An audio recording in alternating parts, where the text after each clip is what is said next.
You don't concede when there's theft. 187 minutes.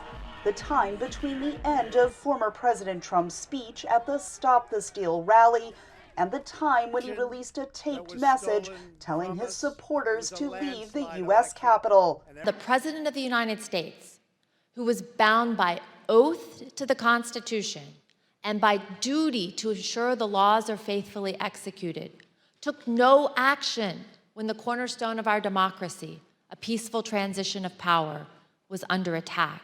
In a final public hearing this summer, the 7 Democrats and 2 Republicans on the committee alleged Trump not only failed to act during the attack on the U.S. Capitol, he continued to actively encourage the rioters to overturn the counting of electoral votes. The mob was accomplishing President Trump's purpose, so of course he didn't intervene. Here's what will be clear by the end of this hearing. President Trump did not fail to act during the 187 minutes between leaving the ellipse and telling the mob to go home. He chose not to act. Trump has criticized the committee's work, calling it unbalanced and unfair. But Thursday, his own advisors, who resigned because of the Capitol attack, testified he was unwilling to stop the violence as he watched the attack on a TV in the White House. If the president had wanted to make a statement and address the American people, he could have been on camera almost instantly. Instead, Trump tweeted his displeasure with his vice president, Mike Pence, for not overturning the election results. Trump just tweeted, "Please support our Capitol Police. They are on our side. Do not harm them." That's saying a lot by what he didn't say. He didn't say not to do anything to the congressman.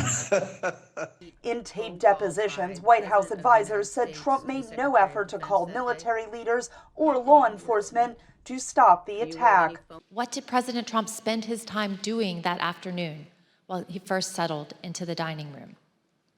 He was calling senators to encourage them to delay or object to the certification. Even the day after the attacks, Trump had difficulty condemning the violence in outtakes from the taped speech. I don't want to say the election's over. I just want to say Congress has certified the results without saying the election's over, okay? The committee had expected to wrap up its investigation with this hearing, but Vice Chair Liz Cheney said new information is still coming in that will extend their work into September. Donald Trump made a purposeful choice to violate his oath of office, to ignore the ongoing violence against law enforcement, to threaten our constitutional order. There is no way to excuse that behavior. It was indefensible. The committee does not have the power to charge Trump with any crimes, but it can use the information it has gathered to make a recommendation to the U.S. Justice Department.